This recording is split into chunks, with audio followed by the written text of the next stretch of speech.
Thanks Great for to being see here. you, David. We're going to be talking. I know you're hot to trot about the Marxist right. Oh, yeah. Trying to take over the Democratic Party. But first on Iran, General Keane. He's been a critic of the ceasefire for quite a while now.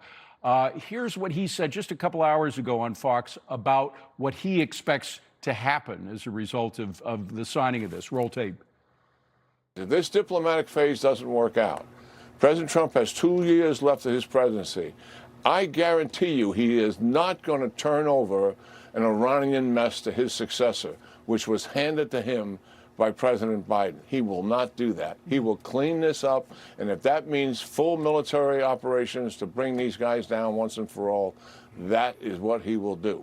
Do you have any doubt that that'll happen? Oh, I think General Keane is exactly right about that. The two biggest misnomers that people make about this deal right now, one is that it's like the Obama deal. It's not like the Obama deal. Obama did not decimate their military, destroy their nuclear program before reaching a deal. Secondly, Trump has 2 more years, and when, you know, is Donald Trump under domestic political pressure to bring gas prices down and to end this before the election? Sure he is. There's no doubt about that. But who's stringing whom along? Donald Trump is still going to be president after November. And if Iran thinks that they can get back into the nuclear business, he is going to turn the entire country to dust. By the way, he also understands that you need a strong economy to have a strong military. Ronald Reagan win political support. Exactly. So, I mean, there is an economic part of all this, and it's not just the United States. The world economy was basically suffering. But there was some talk that not everyone in the administration is on board of this. People were pointing to that, the point where I guess he had yet to go to Paris, but the president was talking about the deal, the memorandum, and you can see he had Rubio behind him. Rubio had a very stern face on it. He didn't look all too happy. Is there any sign that perhaps Secretary Rubio or others in the administration are not on board with this ceasefire?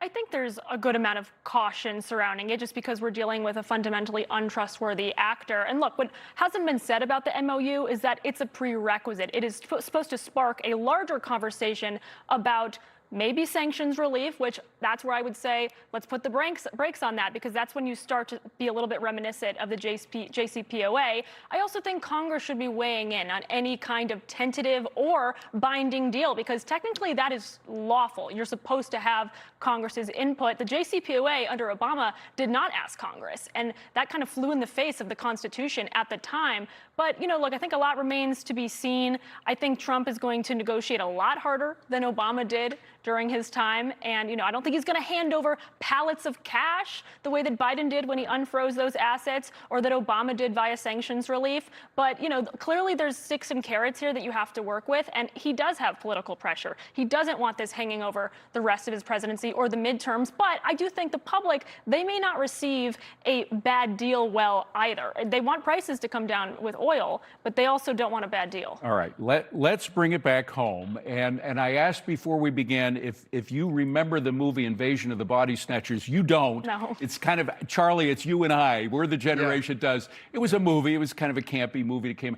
I think this is kind of the invasion of the Marxist party snatchers, because you have these Marxists coming in, and it looks like they are taking over the Democratic Party. These are not democratic socialists. I just want to be clear about this. These are not like the sort of socialism light that we saw in Europe about 20 years ago. These people believe, just to emphasize it, the woman Chevalier, who Mamdani supports as a congressional candidate in New York, she's talked about seizing the means of production, her words. She's talked about seizing all properties from landlords. She said communism, yes, or communism now, I believe. And for his own party and his own administration, Mamdani has appointed as his property czar this woman, what's her name? Weaver. I think it's Chow Weaver. Sia Weaver. Okay.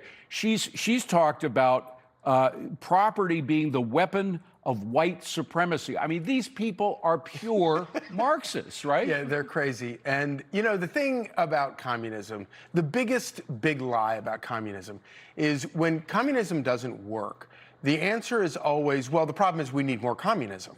And it's always the answer, more communism. Right. And it's why the dumbest people you run into today say, oh, well, the thing about communism is we've never had a purely communist system. And so if we just had a purely well, you know what? I would actually extend that backwards into the past and say, what's kind of interesting about this, where are all these socialists popping up?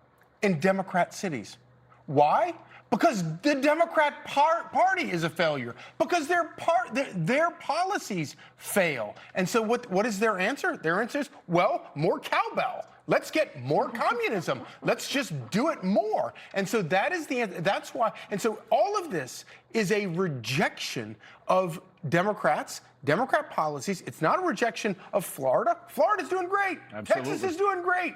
The rest of the country that votes like sane Democrats and normal Republicans, they're doing great. The only places we're seeing this happen is where Democrat policies have absolutely failed and people can't afford things. They can't afford to live places. You have open borders that allow, and then you have taxpayers putting up illegals for free. And now they're failing even more because the money is leaving those states and those cities and going to Republican states and cities. But be careful what you wish for.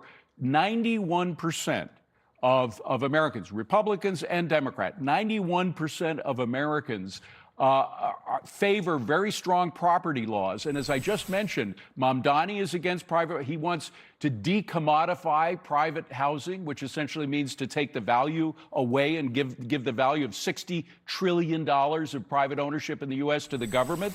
Americans are not on board with this. 91%. This isn't an 80-20 issue. This is a 91 to 19% issue. Yeah, so how do we explain that disconnect between the public, which clearly has an appreciation for capitalism, and this new enthusiasm and momentum for these socialist, not so quiet communist upstarts? I think it's because they're Trojan horsing communism through just a generous welfare state. Oh, what's so bad about extra benefits, you guys? We're just trying to give you extra social services. But what no one is articulating is how communism eventually snowballs and will take over private property, will eventually start taking it from the bourgeoisie on behalf of the proletariat. But they're already talking about this. The housing czar of Downey is already talked about being in favor of doing that. But quietly.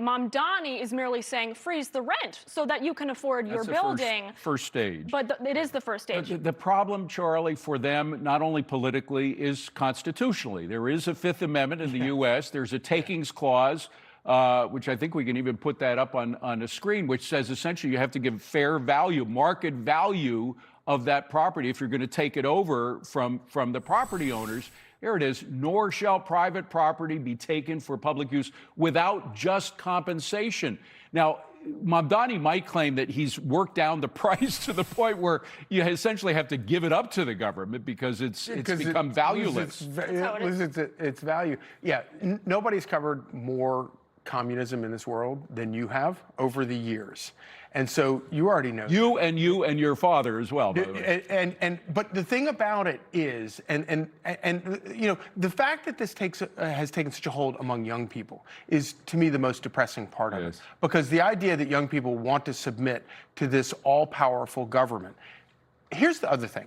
The only thing more terrifying than an all-powerful government communism is the idea that their opening salvo is that they want to throw out all the laws. Right. They want to dismiss the Constitution. Right.